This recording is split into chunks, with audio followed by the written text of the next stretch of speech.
Bonjour à vous, Emmanuel Ayache, expert international en Krav Maga Self Défense et directeur de KMG France. Dans cette vidéo, je vous présente une interview de David Le Guen, qui est instructeur de Krav Maga KMG depuis plusieurs années. Et dans cette interview, il va répondre à plusieurs questions sur comment il a monté son club, comment est-ce qu'il en est arrivé au niveau auquel il est aujourd'hui, parce qu'il faut savoir qu'il a commencé il y a quelques années, il va nous raconter ça avec 30-40 étudiants, et aujourd'hui il est à plus de 250 élèves. Donc c'est une vraie réussite, une vraie success story, et voilà, je vous en dis pas plus. Bonjour David. Bonjour Manuel. Ça va? Bien à toi? Bien, Bonjour. très bien. Donc vraiment merci beaucoup d'être avec nous aujourd'hui. Et je voulais commencer cette interview par, est-ce que tu peux te présenter un petit peu ce que tu fais dans la vie, ton parcours, qu'est-ce que tu fais professionnellement, parce que tu n'es pas 100%, tu vis pas 100% du Krav Maga. Non, du tout. Donc voilà, pour que nos lecteurs sachent un petit peu qui tu es. Ok, bonjour, je m'appelle David Le Guen, j'ai 40 ans, je travaille comme commercial dans la fourniture industrielle. J'ai commencé les arts martiaux en 1987 par le karaté et naturellement j'ai découvert le Krav Maga en 2004, au moment où je cherchais vraiment un système efficace pour pouvoir me défendre dans la rue. Qu'est-ce que tu as fait en sport de combat de 87 à 2004? Que du karaté? Du karaté, un peu de boxe thaï avec un collègue à l'extérieur, mais je ne suis pas référencé dans les clubs.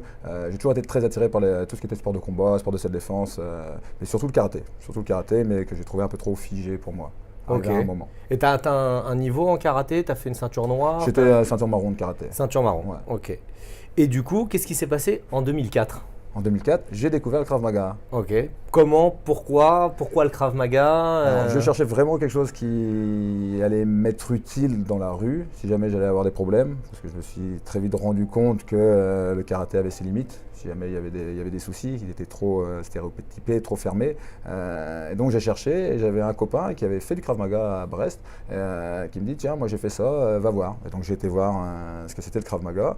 À l'époque, c'était encore des cassettes vidéo, on nous montrait ça. J'ai regardé, et je dis, le gars essaie de me faire un speech, j'ai dit non, c'est bon, pas besoin de faire de speech, je m'inscris, donnez-moi 2 t-shirts, il y a 2 cours par semaine, donnez-moi 2 t-shirts. Donc tu as connu d'abord par cassette vidéo, Ouais. et après tu es venu au club. C'est quand je suis arrivé au club qu'ils m'ont fait la présentation du Krav Ok. Maga, ils avaient des cassettes vidéo, une vieille télé, et il y avait des démonstrations, et j'ai dit ok, c'est ça qu'il faut que je fasse. Et pourquoi est-ce que c'est ça qu'il faut que tu fasses? Qu'est-ce qui t'a vraiment séduit, et par rapport au karaté ou par rapport aux autres arts martiaux que tu avais fait? Pourquoi vraiment cette direction du Krav Maga? La vidéo, c'était une fille qui se faisait embêter par un gars, qui était des profs du club, hein, et les réponses étaient extrêmement pragmatiques. Ok. C'est-à-dire qu'on sentait tout de suite l'efficacité du système par le travail visuel. Rien qu'en regardant, on sentait tout de suite l'efficacité. C'était pas figé, c'était dynamique, ça bougeait, enfin on voyait tout de suite que c'était efficace. Et après, quand toi tu as commencé, tu as validé cette Ah ouais, efficacité? j'ai adoré tout de suite. Je me suis dit, ouais, il faut que je m'entraîne à fond là-dedans. J'ai aimé l'aspect technique, j'ai aimé l'aspect mental. Parce Ouais. que souvent, on parle du Krav Maga et on voit que des images et on se dit, ouais, c'est violent, etc. Mais il y a tout un aspect psychologique, mental, de compréhension. On n'est pas des surhommes. Et c'est ça qui m'a beaucoup plu en fait, dans le Krav Maga. Un discours réellement, un discours vrai, qui nous permet de pouvoir désenclencher une agression rien qu'en parlant, ou si on ne peut pas, bien évidemment, se défendant. Ouais, l'aspect aussi tactique. Exactement. Ok. Donc ça c'était en 2004, alors tu Ouais. commences le Krav Maga, donc tu n'es pas devenu instructeur directement. Non. Tu es devenu instructeur au bout de combien de temps? 2009. En 2009. Alors j'avais fait des diplômes d'instructeur avant, en self-défense, en bâton, Ok. en tonfa, Ok. en Krav Maga, mais qui n'étaient pas les formes israéliennes de Krav Maga. Ok. Après, c'était beaucoup repris. Et en 2009, j'étais en Belgique chez Serge Bridou, Ouais.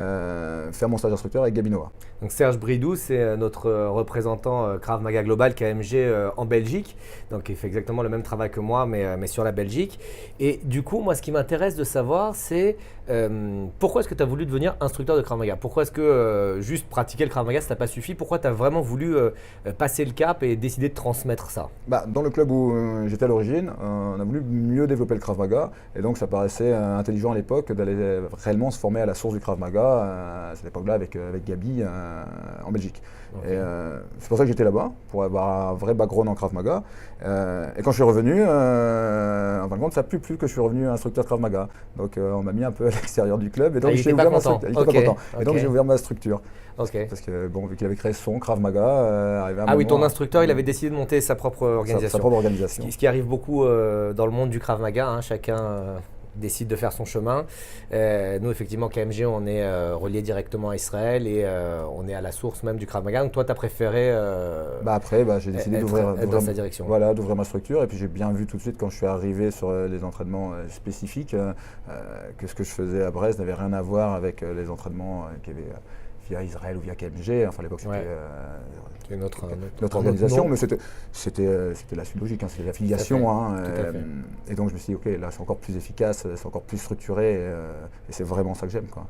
Alors si je te demande quels sont les 3 points clés de KMG et pourquoi tu as choisi KMG? Parce qu'effectivement, on l'a dit, il y a énormément d'organisations sur le marché. Pourquoi, voilà, en 3 mots ou en 3 points clés ou en 3 idées, pourquoi KMG? Système technique cohérent. Ouais, Très cohérent. Système psychologique impressionnant sur la compréhension de l'environnement qui est autour et l'origine. L'origine du Krav Maga, Eyal, l'affiliation, et on sent qu'on est réellement soutenu. C'est-à-dire qu'on est, on le répète à chaque fois, mais les gens après ils se disent ouais, ils disent ça, ils disent tout ça, mais on est réellement soutenu. S'il y a un problème, on a du monde derrière nous, on a des vraies personnes comme toi qui ont un vrai niveau, un vrai CV et qui tournent et qui continuent à s'entraîner. Moi je connais très bien Emmanuel. Emmanuel c'est l'une des personnes qui a le plus gros niveau de Krav Maga que je connaisse. Et qui dit, moi quand je m'entraîne avec Eyal, j'apprends encore sur la position de garde. Alors, nous, à nos niveaux comparés au tien, on peut être que humble là-dedans et continuer à travailler. Et donc c'est vraiment cet esprit-là qui me fait rester avec KMG parce qu'on est dans du vrai, quoi. Cool. Et du coup, en 2009, tu montes ton club? Je monte mon club en 2011. En 2011. Ouais, 2010 ou 2011. Donc là, à l'heure où on fait la vidéo, on est en 2017, donc c'est la 6e année, c'est ça? Ouais. La 6e année du club. Est-ce que tu peux nous raconter tes débuts? David Le Guen, au début, qui monte son club, ça donne quoi? Un petit peu les difficultés auxquelles tu t'es trouvé? Parce que cette vidéo va certainement être vue par des gens qui veulent aussi devenir instructeurs ou qui ont pour projet ou qui sont déjà instructeurs mais qui ont envie de passer au niveau supérieur. Donc du coup, raconte-nous un peu tes galères du début. Alors j'ai eu de la chance en fait, parce que sérieusement j'ai eu beaucoup de chance. Quand j'ai ouvert mon club, j'ai voulu nous là on est sur Brest, mais comme beaucoup de villes, il y a Brest, il y a plein de petites villes autour, et moi j'ai ouvert mon club sur Guy Pava. Guy Pava c'est là il y a l'aéroport international, etc. J'ai voulu ouvrir sur Brest, et quand j'ai fait les démarches avec la mairie de Brest, ils m'ont dit qu'est-ce que vous voulez? J'ai dit moi je vais vous donner 3 cours par semaine. Ils m'ont dit c'est pas possible, vous aurez 1 cours par semaine. J'ai 1 cours par semaine, c'est pas possible. Et donc je me suis dit tiens je viens de Guy Pava, je vais aller voir à Guy Pava ce que me propose la mairie. Donc j'ai parti voir la mairie, j'ai dit voilà le projet, voilà c'est quoi le Krav Maga, etc. Ils sont très intéressés par ce projet-là. Et ils m'ont dit qu'est-ce que tu veux? J'ai dit moi je veux 3 cours par semaine. Ils m'ont dit 3 cours par semaine ça va être compliqué, on va te donner 2 créneaux. Et quand est arrivé le début de l'année où il fallait positionner des créneaux pour la saison qui allait commencer, ils m'ont dit vas-y tu places tes créneaux comme tu veux. Ils m'ont dossé 5 possibilités de créneaux. Donc j'ai pris tous les créneaux. J'ai pris tous les créneaux et j'ai dit, je prends tous les créneaux, je serai là à chaque cours et au moins ces créneaux-là, une fois que je les ai pris, concrètement ils sont à moi. Ils sont à moi et je vais les développer dessus. Donc tu as fait un peu tapis dès le début, quoi. Dès le début, j'ai dit je prends tout parce que sinon je risque de me faire piquer ces créneaux-là plus tard. Parce que j'avais été dans ma tête de je vais réussir. Et tu as pu remplir dès la première année 5 créneaux? Oui, parce qu'en fin de compte, on a ouvert, j'avais des gens qui m'ont suivi du club où j'étais avant, des nouveaux qui sont arrivés. Et au début, c'était voilà, il y a 5 possibilités de cours par semaine, venez sur les 5 cours par semaine, c'est la première année, venez vous entraîner, l'important c'est de s'entraîner, de bouger un petit peu. Et donc c'est comme ça qu'on a commencé sur la première année. C'est quoi? C'est les créneaux du soir, hein? Les créneaux du soir, ouais, que des créneaux du soir. Avec ton expérience, le créneau du soir, c'est ce qui marche le mieux? C'est ce qui marche le mieux. Alors après, vu qu'on est dans des salles communales, souvent on a tendance à se dire le créneau de 19h il est bien, le créneau de 19h. Le créneau de 20h, 21h est intéressant aussi. Pourquoi? Parce qu'il y a beaucoup de professions libérales, etc. Et de gens qui terminent assez tard. Et en fin de compte, les créneaux de 20h, 20h30 sont quand même relativement intéressants parce qu'il y a beaucoup de gens qui peuvent aller faire du sport et que souvent ils se retrouvent bloqués parce que la majorité des associations, c'est 19h, quoi. Ouais. Parce que ceux qui donnent des cours, ils ont envie de finir tôt. Et donc ceux qui finissent tard, ils n'arrivent pas à avoir des accès à des activités sportives ou à apprendre à se défendre, etc. Donc les créneaux assez tard fonctionnent bien. Donc les créneaux du soir pour les professions libérales, excellent pour avoir encore plus de pratiquants dans vos cours. Donc on est sur la première année, 40 personnes à peu près. Aujourd'hui on est au bout de 6 ans, 250 personnes. Qu'est-ce qui explique ce résultat exponentiel? C'est quoi la recette du succès? Je pense qu'il ne faut pas mentir aux gens. Je pense qu'il faut que les gens comprennent qu'on est là pour eux. C'est-à-dire qu'on vient pas juste pour se montrer soi et dire regardez comment je suis fort. L'idée c'est que si on fait ça, il faut vraiment être intéressé par les gens et que notre objectif soit que les élèves qui viennent dans nos clubs, on va les faire progresser. Ça doit être notre mission première. Si ça, c'est notre mission première, les gens ils comprennent qu'on est là pour eux, qu'on est là pour les aider. Même s'il y a des moments un peu plus durs, parce qu'on fait du Krav Maga. Donc, Krav Maga, c'est demain, si on est vraiment dans une situation difficile, mentalement, il faudra switcher, il faudra y aller. Et donc, à des moments, on doit mettre les gens dans des situations un petit peu difficiles pour qu'ils apprennent à se découvrir eux-mêmes. Et s'ils apprennent à se découvrir eux-mêmes, c'est toujours bienveillant, ils nous disent merci. Et donc, l'idée, c'est ça. C'est-à-dire que je pense que si on ne leur ment pas et qu'on leur dit vraiment, je suis là pour te soutenir, je suis là pour t'aider, pose-moi les questions, je serai là pour toi, ils le comprennent. Et ce bouche à oreille après se fait en se disant, ouais, là, je suis dans un club, physiquement, on se dépense, j'ai perdu 2 tailles de pantalon, c'est dur, il fait les entraînements très difficiles, mais j'y vais quand même. Et même quand je commence l'entraînement, je sais que ça va être difficile, mais je reviens parce que je sais qu'il est là pour nous. Et ce qu'il nous explique, c'est pas du vent. Emmanuel le dit souvent dans tous ses séminaires, on va pas faire de vous de Superman, mais on va juste vous dire qu'est-ce que c'est la réalité. Qu'est-ce que c'est la réalité et qu'est-ce qu'il faudra faire si on veut peut-être essayer de s'en sortir. On n'est pas des menteurs, hein. On ne va pas dire quoi qu'il arrive, viens rentrer chez moi, tu t'en sortiras quoi qu'il arrive, c'est pas ça qu'on va dire. On va dire aux gens, prends une bonne décision, sur la ligne de temps, perçois le problème, essaye de partir avant, si tu n'as pas le choix, agis, mais pars vite. Donc c'est ne pas être un menteur dans sa promesse. C'est ça. Tu vas pas lui dire viens dans mes cours et voilà tu vas être Superman, viens dans mes cours et il t'arrivera plus rien, tu pourras te battre contre 10 personnes, tu vas tous les mettre au sol. Donc ne pas effectivement être en accord avec ses valeurs. Et la deuxième chose, tu parles de les pousser un peu pendant le cours. Donc tu fais des cours plutôt physiques, c'est ça? Oui.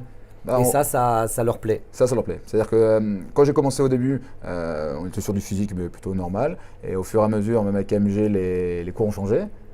On est devenu aussi un peu plus dans la préparation physique, etc. On a vu l'évolution avec le temps et c'est très bien. Et les gens, on se rend compte que pour les puristes, nous on veut le bon geste, le bon mouvement, etc. Et on continue à nous programmer physiquement, en nous programmant physiquement. Sauf que les gens, dans leur vie de tous les jours, toi comme moi quand arrivent les vacances, je suis tous les jours chez moi à m'entraîner et me faire des circuits cadre training, etc. Je n'ai pas besoin d'un coach en face de moi pour me donner. Ouais. Les 95% des gens, ils ont besoin de venir dans une salle et se faire pousser pour pouvoir se dépasser. Ils ont du mal à dépasser leurs limites eux-mêmes. Et donc on est là pour ça. Et en fin de compte, plus on monte le niveau physique, qui leur permet de gagner, c'est pas du physique pour du physique, c'est le physique qui va leur permettre de devenir beaucoup plus performants en Krav Maga, qui va leur permettre d'avoir un corps plus résistant. Premier truc, c'est peut-être devoir courir pendant un quart d'heure avec quelqu'un qui nous court après, et peut-être on se cache et ils arrivent à me débusquer, il faudra que je puisse combattre avec mon cœur qui est monté très vite. Donc on leur explique pourquoi on est en train de faire ce genre de choses-là. J'ai des marathoniens, etc. Quand ils font un entraînement de Krav Maga, en 3 minutes, les mecs sont carbo. Je travaille un peu avec des salles de fitness. Des salles de fitness où on vient leur faire des cours de Krav Maga. Et quand j'arrive, je leur dis vous êtes une salle de fitness, donc physiquement je peux y aller. Ils font oui. Et je commence avec un échauffement de débutant de mon club et ils tiennent 3 minutes. Et pourtant, c'est des gens qui pratiquent déjà, mais les filières énergétiques qu'on utilise et tout ce qu'on demande aussi au niveau neuro, puisqu'on fait faire pas mal de choses. C'est pas juste courir sur place sur un tapis. Ça prend beaucoup plus d'énergie, ça prend beaucoup plus d'intensité et du coup, c'est pas évident à gérer et ça les met dans ce rouge. Et ce qui eux leur plaît et du coup, c'est une des raisons de ton succès. Exact. Et le gain, c'est-à-dire que c'est toujours pareil, c'est quand je fais un circuit cardio training et peut-être j'arrive à faire en 1 minute, j'en sais rien, 6 crawls et que un mois après j'arrive à en faire 11, c'est gagné. Tu vois, les gens voient… chacun voit son évolution à son niveau. On a des gens qui ont 20 ans, on a des gens qui ont 40 ans, on a des gens qui ont 60 ans, donc on ne va pas leur demander la même intensité physique. La seule chose, c'est eux contre l'exercice. C'est soit je reste dans ma zone de confort et je progresse pas, peut-être que le gars qui est à côté de moi, il en fait 10 et moi je suis capable d'en faire que 4, et peut-être que lui, il est capable d'en faire 11. Et que moi j'étais capable d'en faire que 3, sauf que moi je suis en train de me dépasser et pas lui. Donc le gain mental, il est peut-être plus à celui qui en fait moins parce qu'il va vraiment s'arracher. Et le but du jeu, c'est toujours soi contre l'exercice. C'est comme ça qu'on les construit en fait. Pas en disant on te compare pas à Pierre, Paul ou Jacques. Parce que si bien il est vachement bon sur sa technique là dans le cours ce soir, mais demain c'est un problème, c'est toi qui vas réussir à t'en sortir et pas lui. C'est comment je suis meilleur que moi-même. Exactement. Excellent. Et tu parles un petit peu aussi, tu as dit j'ai des gens de plusieurs âges différents, etc. En Krav Maga et notamment chez KMG, on propose des cahiers techniques spécifiques en fonction de plusieurs populations. Est-ce que, moi je connais la réponse puisque je te connais bien, mais est-ce que tu pourrais dire un petit peu quel a été ton choix? Est-ce que tu t'es spécialisé sur les civils? Est-ce que tu fais les enfants? Est-ce que tu as ouvert des cours spéciaux forces de l'ordre, police, femmes, etc. Est-ce que tu peux un peu nous dire quelles sont tes différentes cibles? Alors là, à l'heure d'aujourd'hui, je suis sur les civils. Beaucoup les enfants, L'axe féminin aussi, je fais beaucoup de stages sur les défense féminine, sur du très très spécifique. À l'heure d'aujourd'hui, on est 250 et on a une centaine de féminines. Donc on a un très gros pouvoir féminin. Énorme. Quand tu fais des stages spécial femmes, tu as 80, 100 personnes Ouais. dans les stages. Tu fais ça combien de fois par an? 3 fois. 3 fois par an et à chaque fois 80, 100 personnes. Ouais, c'est blindé, ouais. Il y a une vraie demande de la part des femmes d'apprendre à se défendre, d'apprendre à… Oui, et les gens souvent ils me demandent mais comment tu fais pour avoir autant de féminines dans ton club? Je dis je fais des cours aussi durs que pour les mecs. Pourquoi? Parce que pour moi, je donne toujours cette différence-là. Dès les débuts des cours, c'est comme ça. Je dis il y a une différence fondamentale entre l'homme et la femme. L'homme, il est plus fort musculairement, c'est physiologique, c'est comme ça, c'est prouvé. Mais la femme est plus forte mentalement. Je pense qu'elle est beaucoup plus programmée par l'accouchement, etc. Elle est plus loin. Un homme, quand il se coupe, il fait oh mon Dieu, je vais mourir. La nana, elle continue. Et dans les entraînements, on le voit tout de suite. Et les stages chez les défense féminine, quand j'ai commencé dès que j'ai ouvert le club, les stages chez les défense féminine, parce que ça m'intéressait, parce que c'est vraiment un public à risque. C'est-à-dire que les agressions féminines, on en voit de plus en plus. Là, on est en 2017. On a juste à regarder la télé à l'heure d'aujourd'hui. Les agressions liées aux femmes, c'est énorme, mais c'est pas d'aujourd'hui. Ça existe depuis longtemps, sauf que maintenant, on commence à un peu plus en parler. Et donc, je me suis dit, ce public-là, c'est vraiment important pour elles, en sachant que KMG, ils sont intelligents dans leur recherche. C'est-à-dire que c'est clair qu'une femme, les agressions souvent vont être à très courte distance. Pourquoi? Parce que c'est souvent des agressions liées à quelque chose de sexuel. Un homme, voilà, c'est l'esprit singe, je vais te mettre mon poing dans la tête. Oui, c'est plus la domination, je montre qui est le singe fort, etc. C'est complètement différent. Et les femmes, on leur apprend qu'elles sont aussi fortes que les hommes et qu'elles peuvent aller au niveau de la juridique.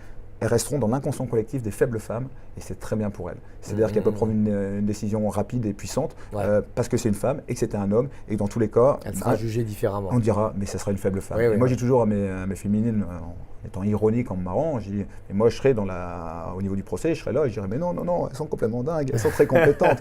Mais voilà, c'est ça, les filles dans les cours c'est monstrueux le niveau des féminines. Donc j'axe là-dessus. Et après, vu qu'on a beaucoup de formations avec KMG, moi, c'est toujours la même chose. Dès que je commence à être formé sur certains modules, bien évidemment, j'ouvre. Je crois qu'on fait protection rapprochée cette année. Oui, en avril, il y a une formation instructeur de protection rapprochée, effectivement. Donc après, voilà, on va ouvrir là-dessus. Dès qu'il y a du force de l'ordre, pareil, on ouvre. Malgré que dans le programme technique KMG, même si on est lié à quelque chose de civil, on fait beaucoup de stages, beaucoup de recyclage d'instructeurs, etc. Donc quand même, on a accès à des techniques force de l'ordre, etc. Et donc on ouvre aussi. Moi, j'ai beaucoup de militaires. On est à Brest, donc un gros port militaire. J'ai énormément de militaires, beaucoup de gendarmes, etc. Et donc on est capable de leur donner la réponse adaptée vis-à-vis de leur métier. Donc là, pour l'instant, si j'ai bien compris, 250 civils. Il y a des militaires, quoi. Mais tu leur proposes un Krav Maga civil. C'est un enseignement civil. Sur ces 250 civils, il y a 100 personnes public féminin. Oui. Et tu as un gros pôle enfant aussi. Oui. Et ça, c'est incroyable aussi l'évolution du développement du Krav Maga pour enfants. Moi, j'ai commencé à pousser le Krav Maga pour enfants en France il y a 2-3 ans. Tous les clubs s'y mettent. Et toi, tu as combien d'enfants? Alors moi, j'ai des 6-9 ans, parce que je travaille en 2 catégories d'âge. Les 6-9 ans, j'en ai 30 et les 10-13 ans, j'en ai 50. Donc ça représente encore 80 personnes. Ouais. Et du coup, qu'est-ce que tu vois sur ces enfants quand tu leur enseignes le Krav Maga? Quelle est l'importance du Krav Maga pour enfants? Quelle est la différence entre pour enfants et pour adultes? Les objectifs, les missions. C'est-à-dire que bien évidemment, les besoins d'un enfant de 6 ans ne sont pas les mêmes que les besoins d'un enfant de 12 ans. Ils ne sont pas les mêmes besoins qu'un adulte qui a 30 ans et qui ne sont pas les mêmes besoins que quelqu'un qui a 60 ans. Ce que j'aime pour les petits, c'est le jeu. Alors, on les fait beaucoup jouer et ils apprennent à se défendre et à programmer leur système défensif par le jeu. Donc ça reste très ludique, ils s'amusent et ils progressent. En sachant que l'axe principal, on ne va rien inventer, c'est toujours pareil, il suffit juste d'ouvrir un journal ou d'allumer sa télé. Les problèmes des petits, concrètement, il sait bouger ses mains, il sait bouger ses pieds. Dans une cour d'école à ces âges-là, c'est amplement suffisant. Problématique, c'est le kidnapping. Leur apprendre à crier, leur apprendre à alerter sur une situation un peu suspicieuse, etc. C'est vraiment l'axe, il est là-dedans. Moi, comme je dis toujours à des mères de famille qui m'appellent, qui me disent oui, alors Krav Maga, j'ai entendu parler, j'ai été voir sur Internet, je vous les rassurer tout de suite, je dis vous allez voir un Krav Maga adulte sur Internet. Venez avec votre enfant, asseyez-vous dans la salle, vous avez le droit d'assister au premier cours. Après, une fois qu'il est inscrit, voilà, il reste juste avec nous. Et vous allez voir ce que c'est que le Krav Maga enfant. Et l'année dernière, j'avais été contacté, la mairie de Guipavov fait une sorte d'association qui tourne comme ça et qui s'appelle un peu à tout sport et ça donne accès à des jeunes enfants de pouvoir toucher un peu à tous les sports. Et donc ils appellent différentes associations, ils ont le module sport de combat où sont venir le judo, le karaté, etc. Module sport collectif, le foot, le handball, etc. Et donc ils m'ont contacté l'année dernière pour la première fois et donc je suis arrivé avec le Krav Maga. Donc j'ai trois cours à donner d'1 heure. Et C'est la première fois que les parents restaient regarder. Ils m'ont dit après derrière parce qu'ils ne Excellent. savaient pas ce que c'était le Krav Maga. Et quand on a commencé à faire le Krav Maga, ils sont tous regardés, ils sont tous restés là. Et cette année, quand on est arrivé au forum des associations, il y en a beaucoup qui sont arrivés et dit mon fils m'a fait du Krav Maga l'année dernière avec vous, on s'inscrit. On s'inscrit, on s'inscrit reprend directement. Ah ouais, exactement. Donc c'est très ludique. Après, comme je dis, les petits, on les fait un petit peu travailler en opposition, mais c'est pas le gros axe de travail. Ils travaillent surtout avec nous. Et après, les cours ados, là par contre c'est différent. Là par contre, ils travaillent tout de suite par deux en opposition parce que les problèmes sont différents. Oui, et on insiste aussi donc sur le problème physique. Et le monde change, la situation, la société évolue. Peut-être qu'ils vont pas oser dire à leurs parents certaines choses ou à leurs profs certaines choses. Et peut-être qu'avec leurs profs de Krav Maga et les assistants de profs de Krav Maga, ils vont les parler exactement parce qu'on est en train de leur dire voilà, si demain tu es embêté, si demain tu te fais raqueter, si demain on prend une photo de toi et on la balance sur un réseau social, qu'est-ce que tu vas faire? Moi je suis là pour t'aider. Même si moi je suis dur à l'entraînement parce que je veux que tu réussisses, je serai toujours là pour t'aider. Si je suis toujours à bon escient, je suis dur avec toi pour que tu réussisses. Et ils le sentent ça. Ils sentent ça, ils se disent ouais, mais il me laisse pas tomber. Il est toujours là pour nous. Et donc c'est pour ça aussi qu'ils se réinscrivent beaucoup et puis voilà, ils nous font confiance. Et nous on sait exactement quel est leur problème. Ça, je rebondis juste sur quelque chose que tu as dit de très important tout à l'heure, quand les gens regardent le Krav Maga et voient certaines choses sur Internet et pensent que le Krav Maga adulte c'est le même que pour Krav Maga enfant. J'ai déjà eu plusieurs fois la question, oui mais mon fils va apprendre défense contre un coup de couteau, contre un pistolet, c'est extrêmement dangereux, etc. Le Krav Maga enfant n'inclut pas les armes. Du tout. Toi tu as dit même que dans ta façon d'enseigner, tu fais très peu d'opposition, voire pas d'opposition avec les petits, parce que c'est pas l'objectif. L'objectif c'est vraiment développer la motricité, la coordination, la camaraderie, la combativité, avoir les premiers réflexes, savoir crier, savoir se mettre à l'abri, et certainement pas enseigner à un enfant défense contre un coup de couteau, contre un pistolet, contre une kalachnikov, etc., qui est dans le programme adulte. Donc il y a une vraie différence entre les deux. Du coup, aujourd'hui, on est en 2017, 250 personnes. Est-ce que tu peux nous dévoiler un petit peu tes objectifs pour les prochaines années? C'est exponentiel. Donc tu as un chiffre que tu veux… Il y a quelque chose aussi qu'on n'a pas dit depuis le début, c'est que David travaille seul. Il n'a pas 5-6 instructeurs qui bossent pour lui, etc. Il gère tout seul 250 personnes, ce qui est énorme. Hein. Il y a des gens qui sont déjà en train de se perdre avec 40-50 adhérents. Toi, pas de problème, c'est automatisé et ça roule tout seul. Ouais. Et du coup, jusqu'où tu veux monter? Quels sont tes objectifs? Est-ce que tu comptes arrêter de travailler pour vivre que du Krav Maga? À l'heure d'aujourd'hui, je me dis, c'est des choses qui peuvent être envisageables, mais je reste sur la sûreté en fait compte. Je reste aussi quelque part, comme je dis, des fois il faut sortir de sa zone de confort. Là je reste dans une zone de confort qui me dit que j'ai un boulot stable, avec des horaires stables, avec des patrons qui sont très sympas, qui me laissent aller faire mes recyclages d'instructeurs, qui me laissent aller faire des formations, qui me laissent avoir le temps de pouvoir m'occuper de mon club. Donc à l'heure d'aujourd'hui, je suis dans cette position-là. Maintenant, à 250 élèves, si je voulais vraiment développer ça, développer à mort le Krav Maga et donc enlever le temps que j'ai de boulot, bien évidemment je pourrais le faire. Je pourrais vraiment faire exploser encore ces chiffres-là. Tu penses que tu peux monter jusqu'à combien? En toute honnêteté? Oui.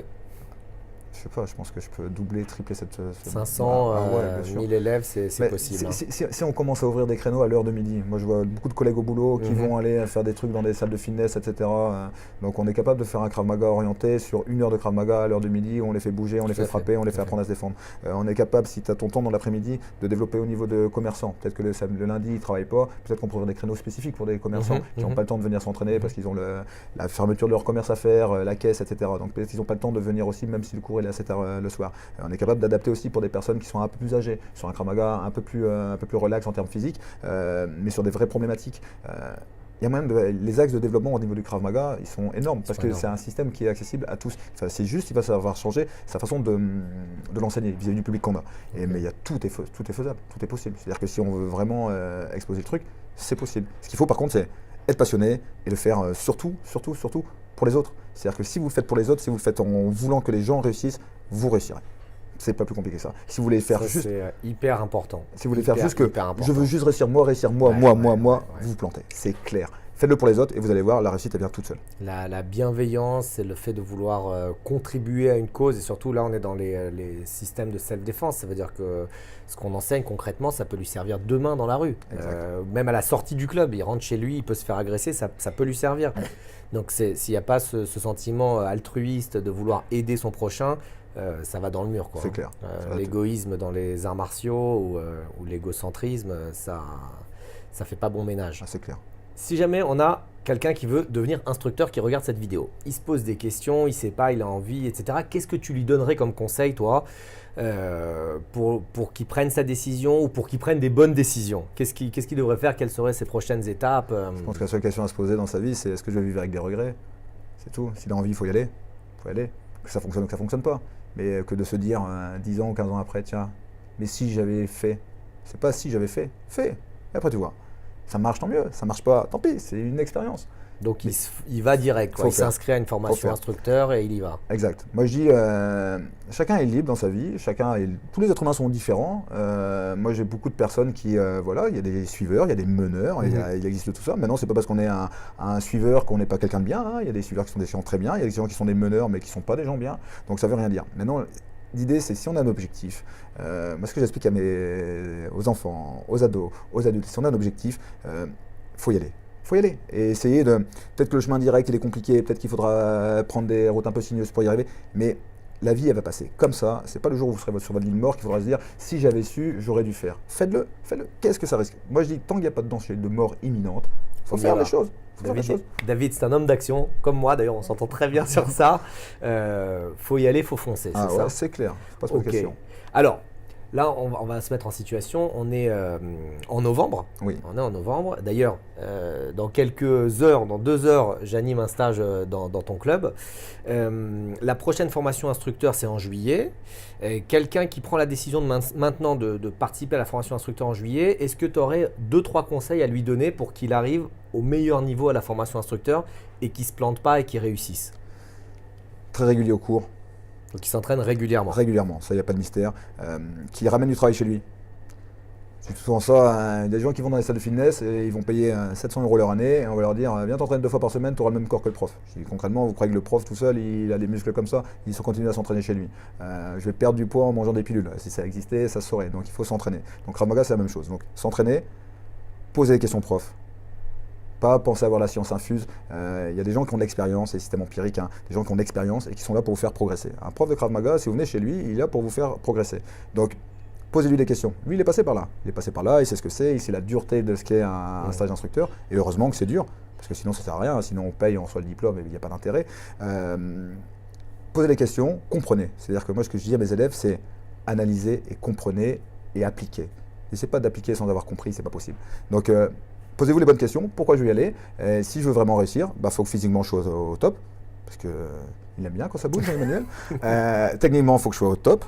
Alors après, la technique, elle va s'acquérir avec le temps. Comme je disais tout à l'heure, Emmanuel, c'est quelqu'un qui nous dit, il s'entraîne depuis des années, il dit j'ai encore progressé sur mon coup de poing direct. Donc si quelqu'un du niveau d'Emmanuel nous dit qu'il a encore progressé sur son coup de poing direct, quelqu'un qui va préparer un stage d'instructeur, il y a encore du travail qui est très long à faire. Okay, donc il faut vraiment que techniquement, on soit au plus proche de la réalité ou du cahier technique. Et si on fait tout ça, si on s'entraîne beaucoup, si on s'entraîne dur, si on est vraiment volontaire et déterminé à le faire, ça peut passer, ça passe. C'est clair que ça passe. Emmanuel est bienveillant, hein, dans une formation instructeur, il sera là pour vous aider aussi. Par contre, après, à la fin, voilà, c'est validé par j'aime pas le mot sanctionné ou machin par un test, c'est validé par un test. On l'a, tant mieux, on l'a pas, on le repasse, c'est pas grave. C'est juste, Nelson Mandela disait je ne perds jamais, soit je gagne, soit j'apprends. Même si j'ai pas réussi mon premier test, c'est pas grave, je l'aurai demain. C'est ça qui est important. Exact. Donc du coup, s'entraîner régulièrement. Exact. Ça c'est fondamental ce que tu as dit. La deuxième chose c'est poser beaucoup de questions aux profs. Ouais. Poser des questions, c'est vraiment un des principes du succès. Hein. Si vous ne posez pas de questions, 1 parce que vous pensez que vous savez tout, ou 2 parce que vous n'osez pas, dans les 2 cas, vous allez à l'échec. Donc posez une question, même si vous pensez que c'est une question bête, il n'y a aucune question bête. Et la troisième chose, c'est-à-dire continuer à vous entraîner chez vous. Oui. Ramener du travail à la maison. Exactement. J'aime bien. Donc ça, ce serait tes conseils pour la formation instructeur. Est-ce que tu as envie de dire un mot de la fin? Merci à vous. On se revoit dans un an. Cool. Prochain instructeur update. Prochain instructeur update, on se revoit. Eh bien, merci à vous d'avoir suivi cette interview. Merci David. Si vous voulez vous entraîner ou si vous passez dans la région de Brest-Guipava, vous avez Krav Maga 29, le club de David Le Guen. Allez-y, les yeux fermés. Si vous voulez devenir instructeur de Krav Maga, vous trouverez un lien sous cette vidéo pour pouvoir vous inscrire à la prochaine formation. Et je vous dis à très bientôt. Au revoir à vous. Au revoir. Bye bye. Ciao.